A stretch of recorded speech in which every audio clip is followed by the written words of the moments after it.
Mabuhay! Good day to all! I am your tutor Madge. Welcome to ETUlay, a free online tutorial, an initiative of the Department of Education, Information and Communications Technology Service, Educational Technology Unit, ICTS EdTech. This program is aimed at helping and assisting learners from kindergarten, senior high school, ALS, Alive, and SPED learners. Aside from answering the modules, the ETUlay is offering programs which you will surely look forward to. Together with our parents and teachers, the ETUlay will bridge the gaps where difficulty and ease meet in learning new knowledge and skills. So, let us prepare our modules, pen and paper. Ready your mind to see and hear worthwhile and interesting lessons.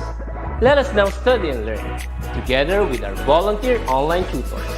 Tara na!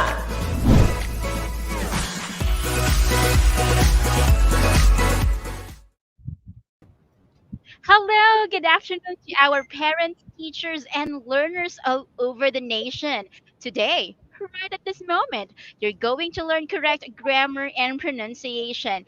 I am Tutor May, and here with me is Tutor Ira. Go ahead, Tutor Ira, and introduce yourself. Hello, Teacher May. Hello, our dear learners. It is a terrific Tuesday, every English 3, because lots of fun-filled activities are in store for you. So, come on, sing along with us. There's a time to study, an era to learn, the time to have fun with Teacher May and I, while watching with us here in ETUlay. Yay! And that's just a sneak peek of how sweet the voice of Shooter Era is. And I hope you love that simple song because we really prepared that for you, our grade 3 learners. And definitely for today's session, we also prepared our session because I know you are excited again to learn about nouns. That's why, again, we prepared so much for you. But before we present our lesson for today, I want to greet all the learners in our comment section. Actually, Tutor Era, there are so many already. So let me begin greeting Erin Miranda, Arlene Jayagan, Erich Bacani, Cristel, Chloe Ocampo, Gabriel Emmanuel Bijarasco, Vivian Alimurong, Erich Bacani. Oh, I already said her name. Micaela Tesserey Pineda, Lenron Camelio, Chloe Amber Bacani, Cian Gabriel, Rosaline Taginod Rodriguez, Gian Guevara, Kaden Concepcion. How about you, Tutor Ira? We also have Micaela Terese Pineda. Of course, my sister, Irza Uleb. We also Hi, have, ma'am. hello po, thank you for watching, Vivian Alimurong. We also have Daisy Ocado. Um, uh, Irene Ares, Zhang Bacani. Parang napakaraming Bacani. Nakakatuwa naman. Parang isang family na yata ang nanonood dito. Thank you so much. We also have Alexandra Semenya, Lenron Camelio. Okay, thank you so much for watching.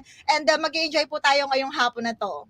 That's right. Also, good afternoon to John Zachary Panilio, Maylene Paguyo, Zaya Althea Nobleza, Jester Sagitaw. Hi, sir. Who else is not yet greeted? Okay, so keep your greetings coming po. Yaniel Molina, Julian Mhm. Erich Gutierrez, Trinity, Arabella Pagaran, Lance Andre Perez Mendez, Alexandra Semenya, Azel La Rosa Maglangit, Lance Andre Perez Mendez. And for us to be many, okay, for us to be many in our session for today, please, learners, kindly share our session for today. Like what we are telling here in grade 3, we don't want to limit the access of learning. We want to reach more grade 3 learners because I know they need help too, like what our learners want right now in our comment section. We might not greet everyone in the comment section, but we are so appreciative that we have you today.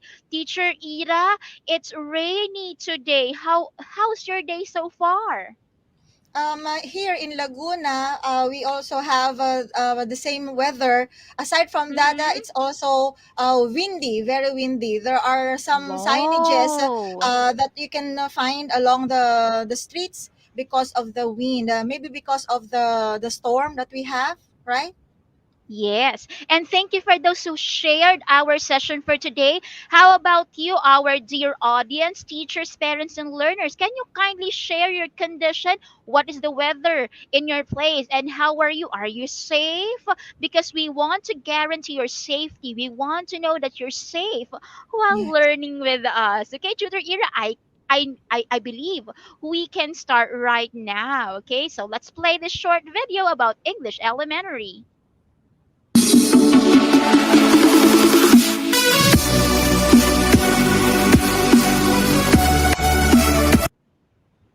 Nako, ingat po tayo mga teachers, parents, and learners, okay po? No, kasi napakaulan, like here in Mm. Nabotas, and like Tutor Ira said, maulan po. Like Jan Zachary Panilio said, it's a rainy day. That's why we want to be cozy, but as we want to be cozy, we have to learn, okay? Every 2:20 to 3 p.m. is English English free free. time. Yeah. Yes, so with Tutor May and Tutor Ira. Again, I am from SDO Navotas, and Tutor Ira is from SDO As the Laguna. Tutor Ira, why are we wearing green today? Can you tell us about it? we are wearing this shirt today because we are celebrating the World Mental Health Awareness Month. I think nagkalat ngayon sa FB yung Mm-hmm. frame na ganito, 'di ba? And I think our learners are noticing that as well. Yes. And grade 3 learners, no na uh, as young as you are, we want to make sure that you have a safe and good state of mental health. Even though you're grade 3 and you're young, mental health is very important no matter your age is. It's not just for Tutor Ira and Tutor May. It's not just for our technical director, Servin. It's not only for teachers and parents. You grade 3 learners should make sure that you have a good mental health. And green is the color for sound and good mental health. Teacher, how can I make sure that I have a good and sound mental health? This is what we should do. We have to, letter T, think positive. We have I choose to have positive attitude. I find good in all things. Think good and feel good. It's okay to be sad, right, Tutor Ira? Yes, it's okay not to be okay. Yes, it's okay not to be okay, but we No? have to choose. We have to choose also when to be sad and when to be happy. As much as possible, we have to fill Yeah, our heart, mind, and soul with happy thoughts about ourselves. Okay, agree. Tutor Ira, that's right. Okay, may I ask, Tutor Ira, what is something good about yourself that you always remind yourself that you are like that? I always think positive katulad ng dapat na Mm. sinasabi natin sa ating mga learners, and God has given me this gift of singing, and yun yung way ko Yeah. na pinapakita sa aking mga learners, sa aking mga estudyante here dito sa Laguna, and sharing this God-given gift is already a way of saying, Mm-hmm. Lord, thank you for this skill. Yes, how about you, our dear learners? We're now looking at the comment section. What is the good thing that you all about yourself that you always tell to yourself? Again, what is that good thing about yourself that you always remind yourself? Me, Tutor Ira, I always remind myself that even though I have my own weaknesses, though I'm not as good as others, I have my uniqueness that is only me. Okay, so nobody can be like me. So even though I know people are better than me, even though some people are really good in their craft and I cannot really do better than them, I always remind myself that I am unique and no one can be like me. Let's look at the comment section. Hi, dear tutors. Hi, Ma'am Arlene. Now Hello we're po. waiting for we're waiting for our tuties, our learners, our audience to tell that one thing that they always remind themselves of. According to Rem Joseph Hoxing, I am a masterpiece of God. That's so Wow. wonderful, right, Tutor Ira? Yes. That's really nice. Yes. Okay. So sabi ni Erich naman, Tutor May, Mm-hmm. always say thank you daw. That's really Yes. good. Okay, Ano it's pa? very nice to always have a seed of gratitude in our heart, because if we're not thankful of what we have, we cannot appreciate all of the good things that God has blessed us. Okay, God is in control. Yes. Okay, and always remember, students have to master before they bloom. That means young learners, you have to also be secured, to have love and recognition before you can learn better. That means, no, that's why mental health is very important, shooter era, because without mental health, our learners cannot really learn the best that they can. Okay, Mhm. according to Desiree Gutierrez, be honest and be happy and kind to others. From Carl Christian de la Cruz, be honest and have Faith faith to in God. God. Wow, those are very good answers, very good reminders to oneself, how to secure good mental health. Okay, so tutor era, this is our topic for today. Can you do the honor of introducing our topic for today? Okay, yeah. So our topic for today is about regular and irregular nouns in sentences. Yes, last time we got a little bit bitten about nouns, but definitely we will continue our discussion about nouns. And I believe our dear learners are even readier. They are more ready to talk about this topic. Okay, so our reference is SDO Navotas, and these are our learning objectives for the mind, for the heart, and for the hands. Can you do the honor, Tutor Era, of telling us our objectives? How about for the mind first? Okay, yeah, the first one is to locate types of nouns in different kinds of sentences. We also have differentiate regular nouns and irregular nouns. For number three, that is to determine the plural forms of nouns, distinguish whether a noun is a common, a proper, singular, plural, regular, or irregular noun. Then summarize the lesson by filling in words to complete a paragraph and to create a video using regular and irregular nouns in sentences. Now, For for the the heart, we have identify awareness of the existence of a variety of things in one's surroundings. And for your magical hands, create a TikTok video using regular nouns and irregular nouns found easily in one's surroundings. Shooter Ira, nagpauna na yung ating mga learners. Sino-sino ba itong mga bibong-bibong mga bata na nagbigay ng kanilang TikTok video na ishinare natin sa ETUlay page? Can you do the honor of recognizing their names? Yes, at silang tatlo ay magkakaklase galing sa iisang advisor, galing kay Sir Cipriano L. Arenas. They are all from Balita Sur Elementary School, San Carlos City. We have Erich Vanes Bacani. We also have Desiree Gutierrez and Erich Casin Chloe Bacani as well. So, from the videos they sent, talaga namang sa music pa lang, sa editing, ang galing-galing ng mga bata. So, congratulations to the three of you. That's right. Congratulations to our three learners from San Carlos City, Pangasinan. We were so amazed of your creativity, no? Tapos nakapag-match din sila ng mga song, ng mga dance na hindi lang just purely entertaining. We are also learning things about now. So congratulations to Erich, Desiree, and Chloe. Virtual clap to everybody. And we are waiting also. Yeah, we are looking forward to the outputs of our learners for today, because I know hindi sila papatalo sa mga output ng ating mga learners. Syempre, we know that you have your own set of talents and skills, and we want to celebrate that. Okay, Tutor Ira, again, keep it up, and we always remind you that you are doing a very great job. We really love the video. Now, to jumpstart our lesson, can you please review our last lesson, Tutor Ira? Okay, so last week we learned that nouns are names of a person, place, animal, idea or feeling, and thing. The classification of nouns can be based on name and number. For name, Proper nouns are specific names that we always capitalize. Common nouns are general names that we do not capitalize. For number, singular nouns are common or proper nouns that are only one in number, while plural nouns are common or proper nouns that are more than one in number.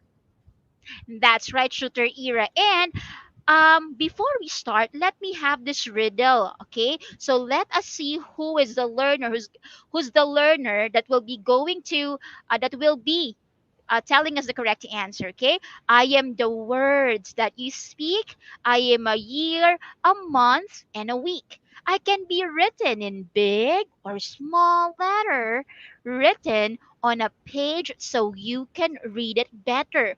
What am I? Okay, so what is the word we are looking for? Based on the riddle, based on the clues that are laden there, what is the word that we are looking for? It starts with N and also ends with letter N. What is that word? Let Okay, me it has see. four letters. So let us see. Yes, Starts it and starts ends with, with an N. yes, same letter, Tudor Era. And Four I letters believe, only. yes. What is that word that we are looking for? Very good, Carl Christian. It's noun. You are the first one to answer us, and that is the correct answer. That is a noun, okay?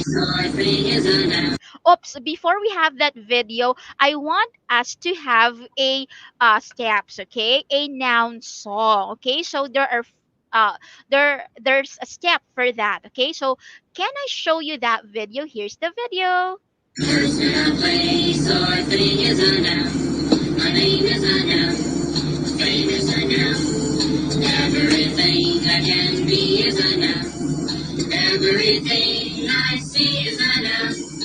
Nouns can be ideas like freedom and kindness, justice, equality, sympathy, and greatness. Okay, paano ba ginagawa yung step? Okay, so here is how it is done. So we clap twice, one, two.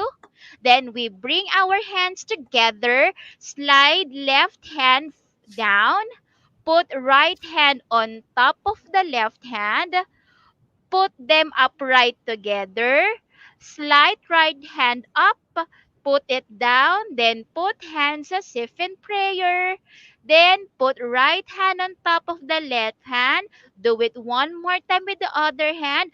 Do a thumbs up using the right hand and do a thumbs up using the left hand. Okay? So I hope our dear students are also doing the steps with us. Again, it's clap twice, put our hands together, slide up, put it on top, put it upright, slide up, down, hands as if in prayer, then shake your hands on top, do with the other hand, thumbs up right hand, thumbs up left hand. Okay, so I think we're ready to know what nouns are again. Okay, so sing and move along with us. Okay, one, here it is. We're ready. One, two, three, go. A person, a place, or thing is a noun. My name is a noun. Fame is a noun. Everything I can be is a noun.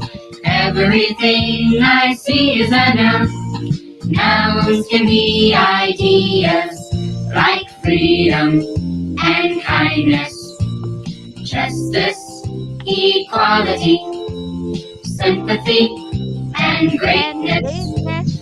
A person, a place, or thing is a noun. My town is a noun. Cloud is a noun. Everything I can be is a noun. Everything I see is a noun. Nouns are sometimes proper, like Lincoln and And Texas. Texas. Honda, Honda. Lake Lake Michigan, Michigan.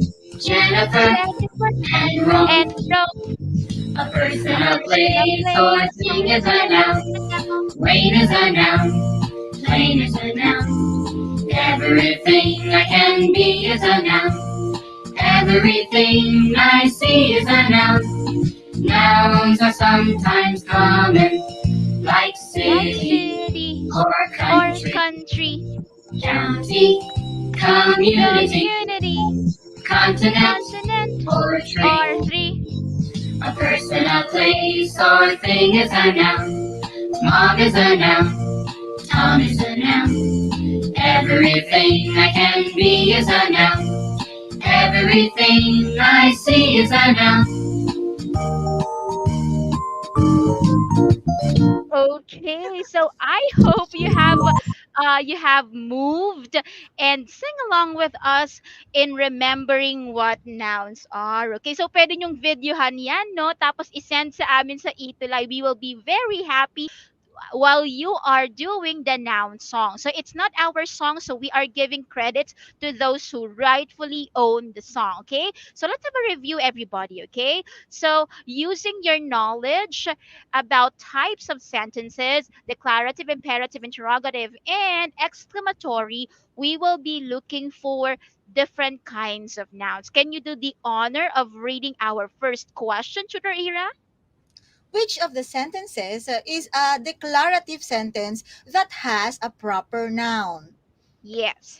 Again, we're looking for a declarative sentence, a sentence that tells an information that has a proper noun. Is it A, B, C, or D? Okay, write the letter of your answer and write the number of the item that you are answering and then the letter of your answer. Let us see who will get it. Okay, so let's look at the comment section. What is the dominant answer that we can see there? Wow, I can see a lot of letter A, and we will know why. Very good, kids. The correct answer is letter A. Why? Because B is an imperative sentence. So it's not a declarative sentence. Letter C, it's a declarative sentence, yes, but it has no proper Proper. noun, only common nouns such as diary, thoughts, and feelings. While D, it might have a proper noun, but it's an exclamatory sentence with the, as you can see, it has the exclamation point. Now let's have number two, Tutor Era.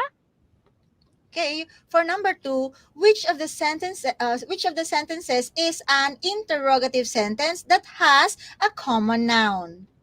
Okay, it's an interrogative sentence. That means it's a sentence that asks a question, okay, and that has a common noun. Okay, we're now on number two. In the comment section, write the number of the item that you are answering and then the letter of your answer. Okay, we're now on number two. Let's see. Okay, let's see who will be getting the correct answer. Okay, may nauna and ang nauna I see Erin Miranda. Let's see if Erin Miranda's answer, Chloe, Kim, and Gallagher Reimer's answer is correct. It is letter D. Tama po kayo. Why? Because A Very is a good. declarative sentence. Yes. B is an imperative sentence because it's a request. C, it's a declarative sentence, and the only interrogative sentence is letter D because it has a question mark. Number three, Tutor Ira. Okay, which of the sentences is an imperative sentence that has a singular noun? Okay, so we're looking for an imperative sentence again, a sentence that expresses a request or command. It should have a singular noun, a proper or common noun that is only one in number. Okay, so we're looking for two conditions. One, so a sentence that has an imperative, a sentence that is an imperative sentence, and a sentence that has a singular noun. We're now on number three. Please put the number and then the letter of your answer. Okay, let's see, Tutor Ira, what is their common answer? Can you look at the comment section?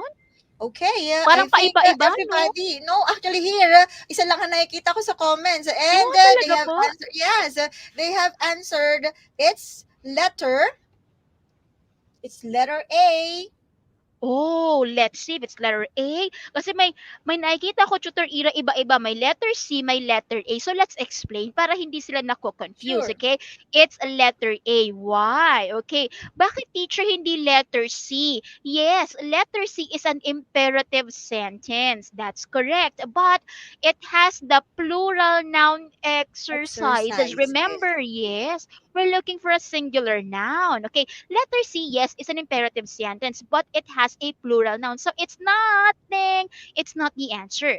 Letter B, it's also all of these actually tutor era are imperative Imperative sentences. sentences. Yes. But B, C, and D have they all have plural nouns. Only the sentence in letter A is an imperative sentence that has a singular noun. Okay, so I hope na re-refresh tayo sa ating types of sentences also and also the lesson for the lesson a week ago. Number 4, tutor era.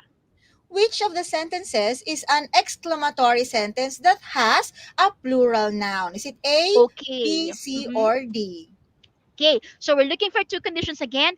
An exclamatory sentence is a sentence that expresses strong emotions. That's why it uses the exclamation point. Now, for the second condition, we're looking for an exclamatory sentence that has what kind of noun? A plural noun. And Plural Tutor noun. Ira, what is a plural noun again? Of course, it pertains to more than one noun. Okay, so marami ako nakikitang nagle-letter B. May iba naman nagle-letter A, okay? Isip-isip ng mabuti. Huwag tayong kokopya basta-basta sa ating mga classmates, okay? We have our own minds to use for looking for the correct answer. Now, ang daming nag-tutor. I think it's time for us to reveal the answer. And the correct answer is letter B. Yay! Yay! Why? As you can see, all of these are Exclamatory. exclamatory sentences, but only B has a plural noun. And what is the plural noun, Tutor Ira? The word songs Yes, because friend, activity, and pandemic are are all singular nouns. singular. So they are not the answer. Let's have number 5. Tutor Ira, go ahead. Okay, for number 5, which of the sentences is a declarative sentence? Take note, declarative sentence that has a common noun that is plural in number. Okay, number 5 is really challenging. Again, declarative sentence that has a common noun and how many? Dapat plural si common noun. Okay, is it A, B, C, or D? Abangan natin yung mga sagot nila tutor Ira. Parang exciting tong number 5 because we have 3 conditions. Okay? Sabi na nga po, letter B, okay lang yan, Iric kung magkamali. Sabi nga natin it's a good thing to make mistakes because you know your weaknesses. Okay, let's have ang dami tutor area, may letter B, may letter A, but now let's reveal the answer. Tingnan natin kung sino nakatama. Okay, it's letter Letter B. B. Yes, explain natin. Okay, so um listening, okay, all of these are declarative sentences. But again, we're looking for a sentence that has a common noun that is plural in number. Si A, puro singular. Si B, singular din. Si D, singular din. Okay, that's why the only sentence that has met all the conditions in the question is letter B. Okay, okay lang yan. Tingnan nga natin. Please ask our learners tutor Ira how many correct answers did they get?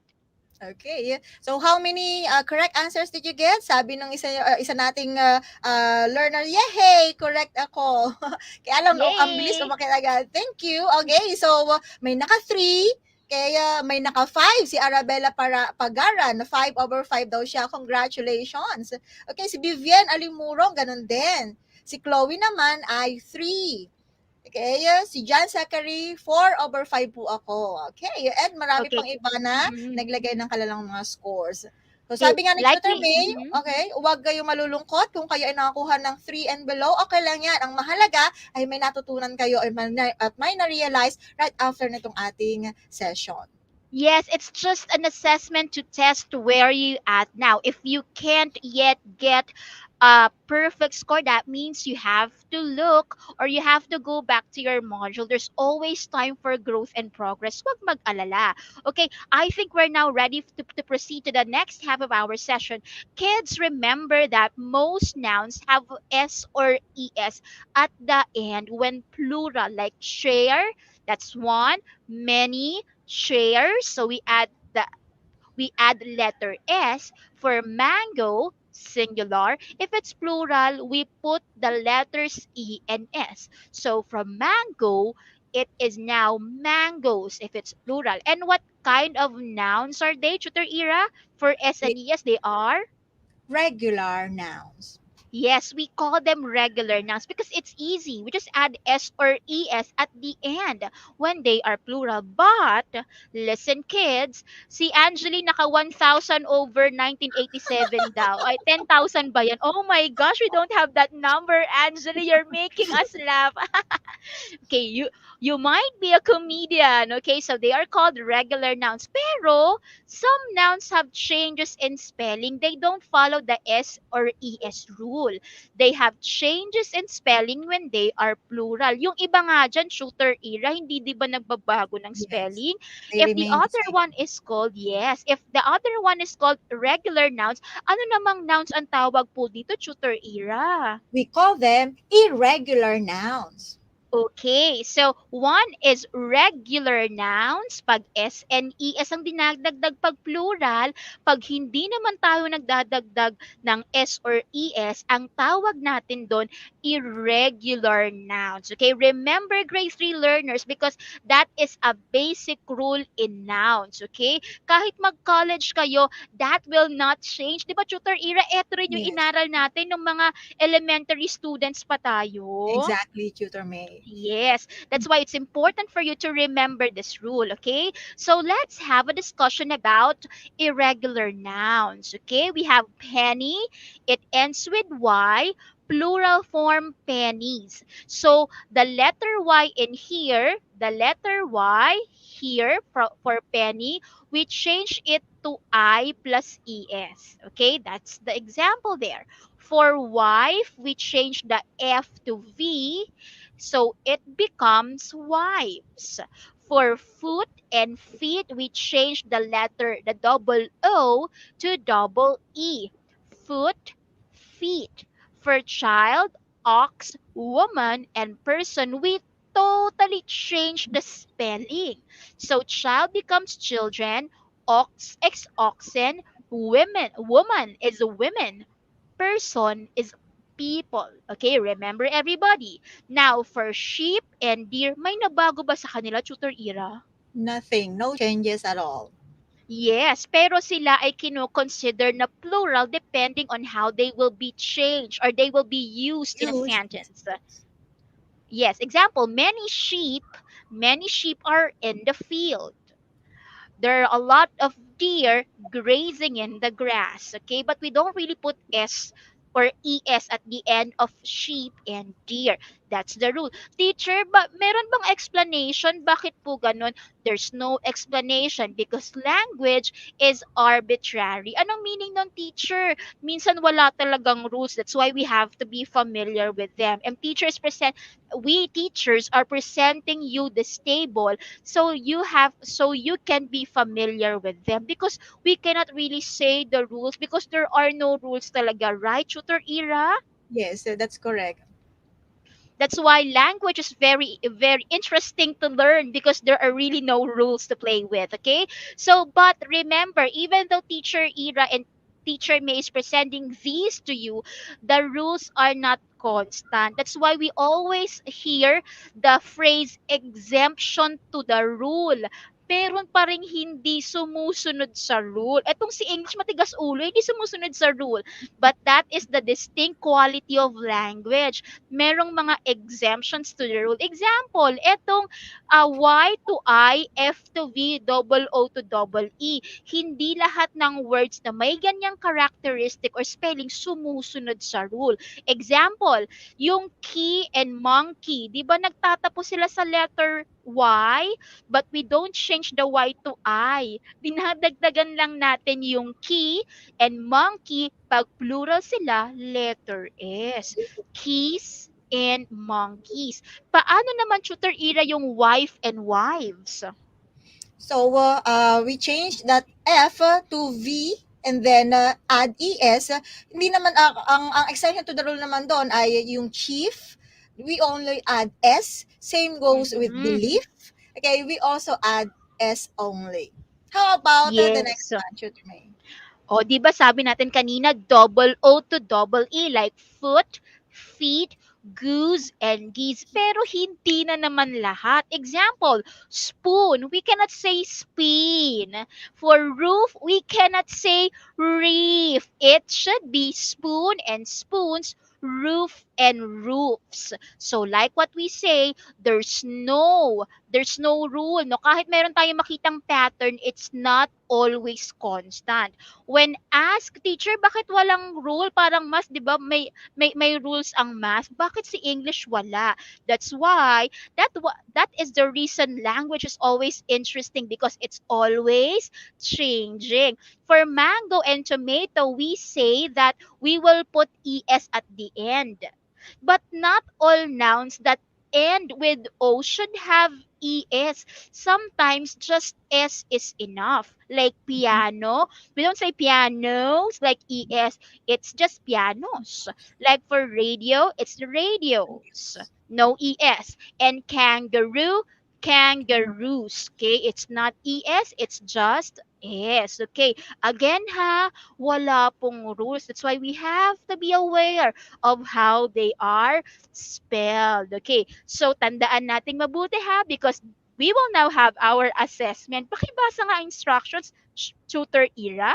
Okay, our learners will differentiate nouns by typing R if they are regular nouns and IR if they are irregular nouns. Okay, recap lang tayo, 'di ba mga bata? Pag sinabi nating pag ang noun ay dinadagdagan ng S or ES pag madami, yun yung regular nouns.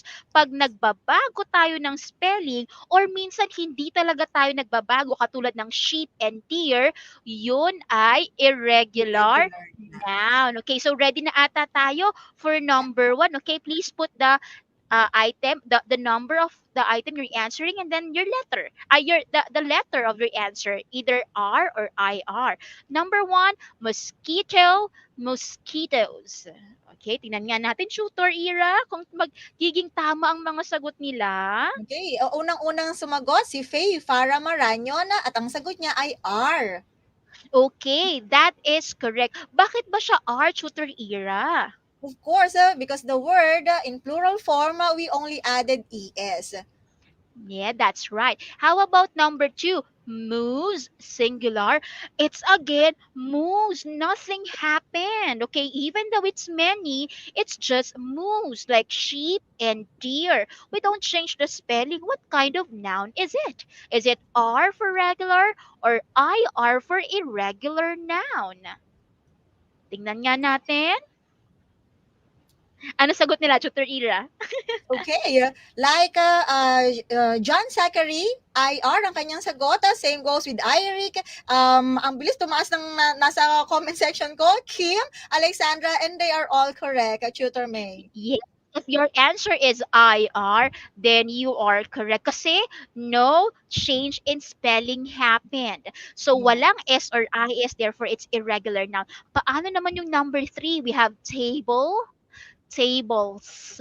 For number 3, para hindi nalilito sila teacher, okay, ilagay ang number 3, and then the letter or letters of your answer. R for regular and IR for irregular noun. Okay, let's have number 3.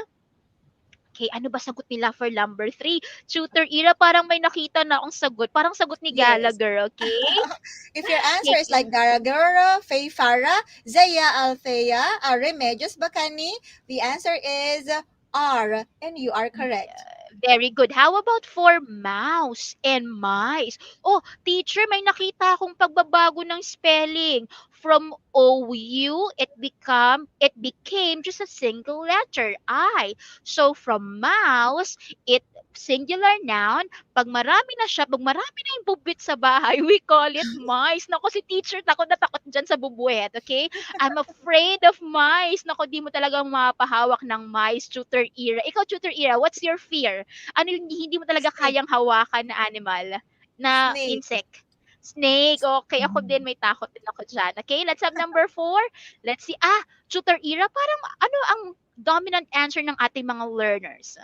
Uh, it seems na ang ilan ay nagsasabi ng R while others answered IR. So let's reveal the Okay. answer, Tutor May. It's IR kasi we changed the spelling from OU to I. Now let's have the last entry for this activity. We have man and men. Okay, like woman and women. Okay, is number 5 a regular noun or irregular noun? Let's see for number 5. Tutor Ira, what do you think is the answer? Of course, the It's answer is IR. Kasi very nagbago good. ng ng spelling, 'di ba? Katulad ni Gallagher, ganoon din ang kanyang sagot. Same goes with John Zachary and Julian Erich Gutierrez. Good job, guys. Yes, same with Gabriel, Amy, and Arlene de Guzman de los Reyes. Very good. Can you tell us in the comment section how many correct answers did you get in this activity? Because we will be proceeding to another part of the lesson and we want to know how well you are faring right now. Okay? We will be appreciative if you will be very honest with us. Okay, let's now have this one. Kids, we can only change a noun from its singular we can only change a noun from its singular form to its plural form if it's a countable noun, okay?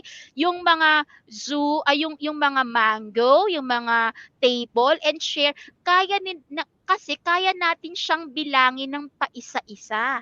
Kaya pwede silang magkaroon ng plural form.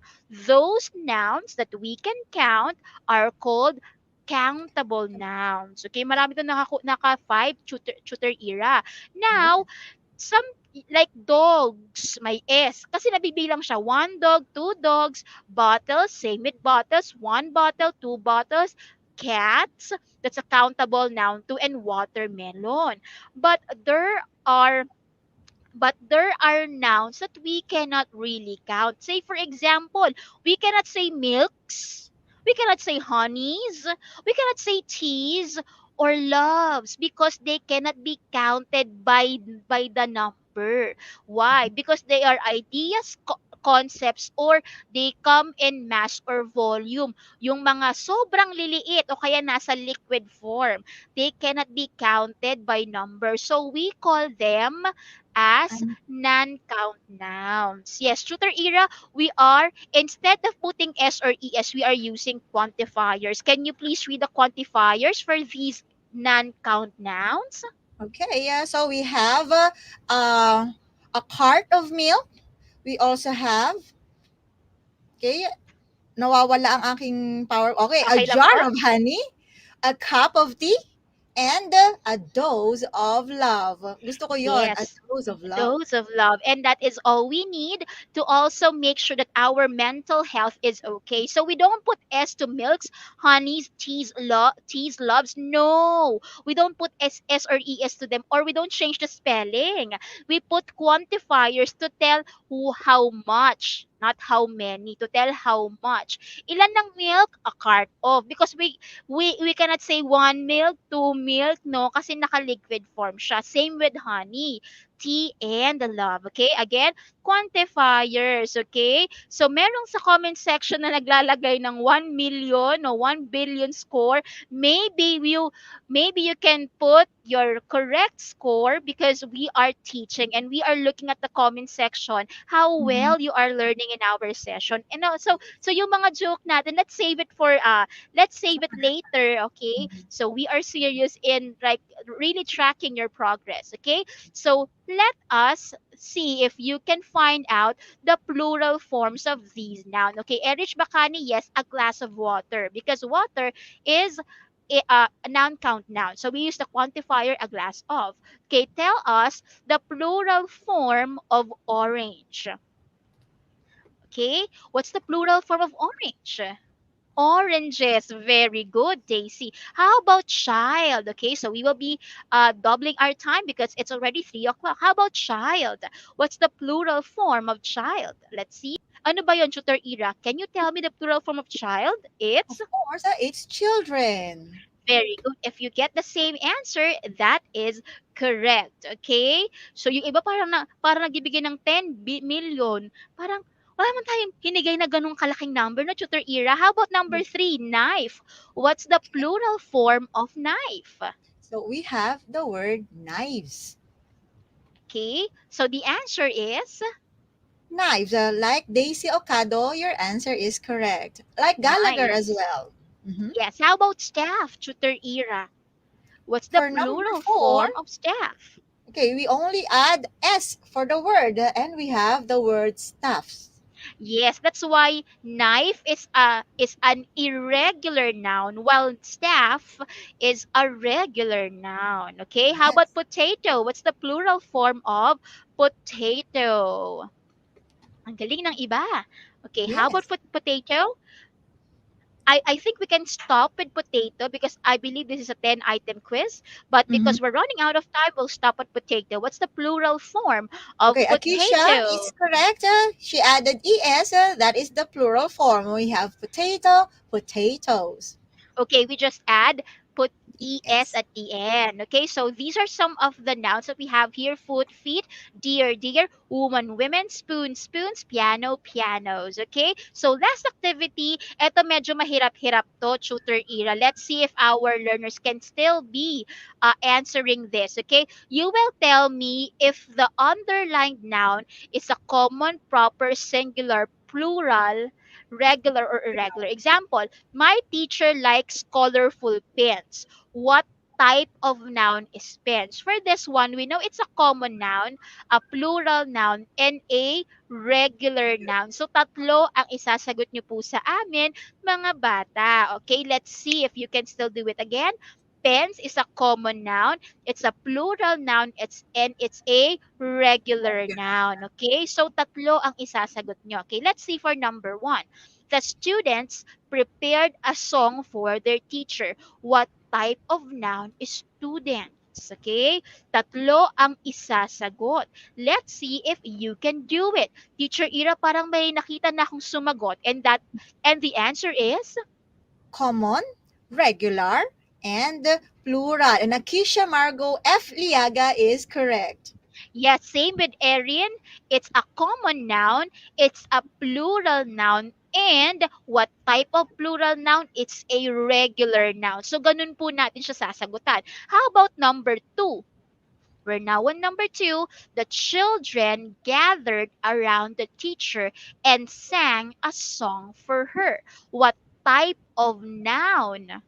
What types of noun or what kinds of noun is the noun children? Okay, children.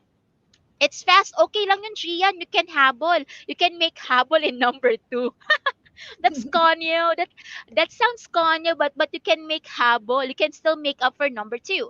For number 2, what types of noun is number 2? Ano ang tamang sagot, Tutor Ira? Can you tell the answer? Okay, the answers are common, plural, and irregular. Like Akisha's Very answer and good. Erin Miranda's answer and Jane. So, Yes. congratulations. Number 3, for 2021, we celebrate World Teachers Day. What types of noun is World Teachers Day? Again, para mas madali sa atin, put the number of the item you're answering and then type the three types of noun that are your answers for the particular underlined noun. Mhm. Okay, let's see. Number 3 tayo.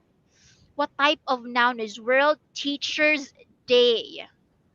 Okay, sabi ni May, Paguyo, plural, irregular, common. Tingnan natin ha. It's a proper noun because it's a celebration. It's a specific name of a celebration. It's a singular noun because that's just one celebration. Teacher's Day.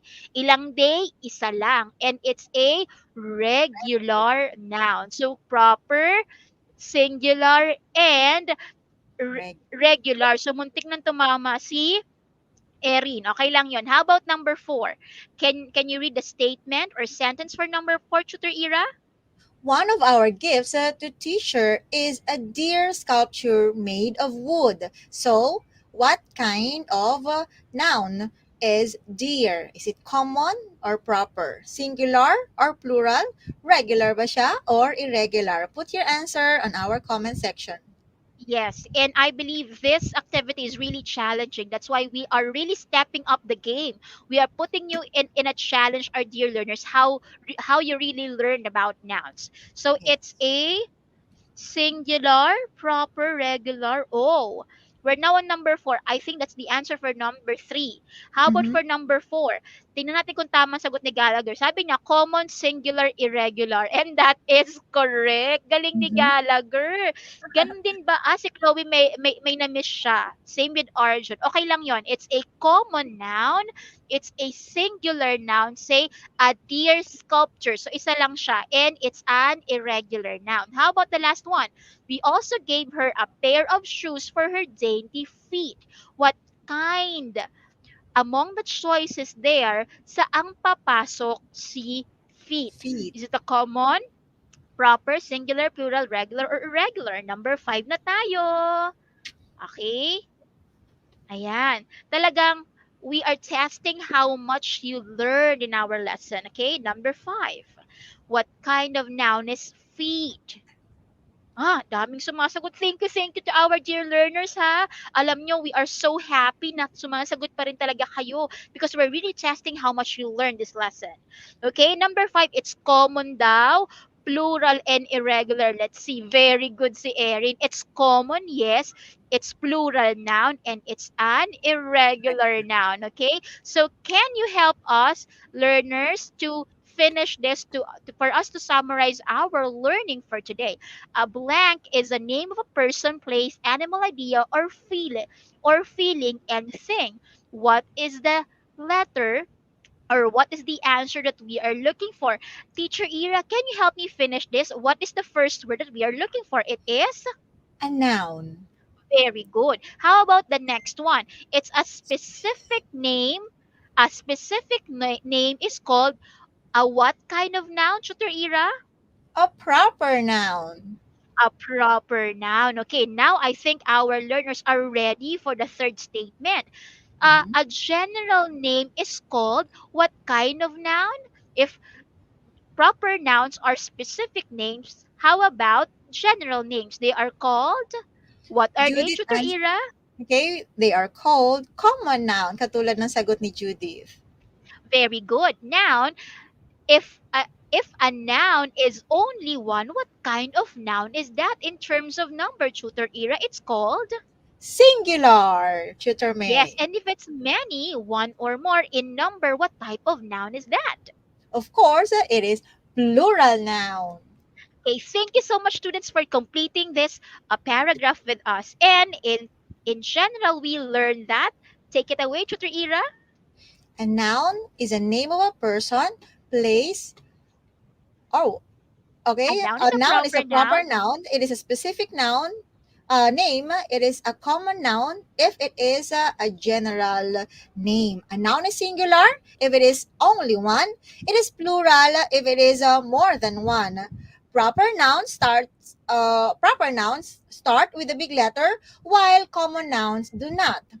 Nouns that can only have plural forms are countable nouns. Most plural nouns end with s or es.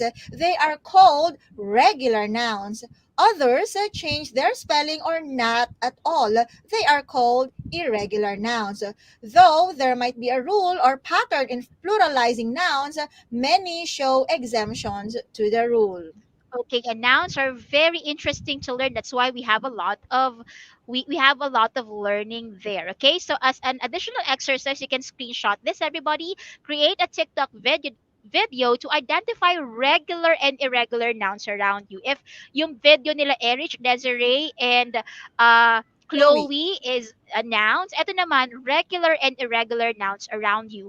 Make sure to use them in sentences. You may use sounds and effects that are from the application to make your video more creative and engaging. So you can send that us in FB, May Sevilla and Ira Limonco. Now, everybody, we also want you to answer this exit assessment. Okay?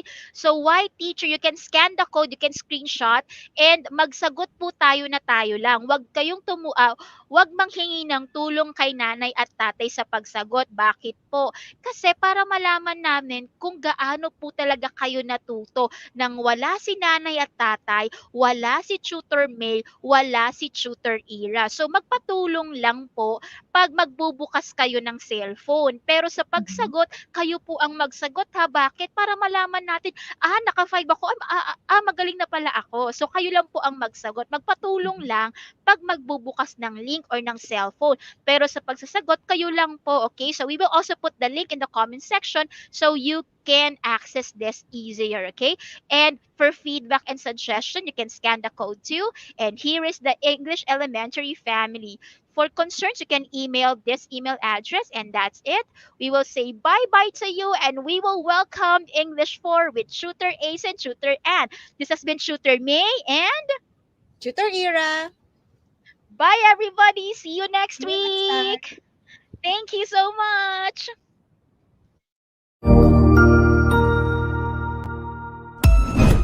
Ang husay naman! Natapos mo ang iyong tutorial session kasama ang iyong mahusay na ETUlay tutor. May bago ka bang natutuhan? I-share na yan gamit ang hashtag #ETUlayLevelUp. Huwag aalis ha, dahil may susunod pang programa na pwede mo ring panoorin at salihan. Dahil naghihintay na ang iyong mga tutors. Happy learning dito sa ETUlay!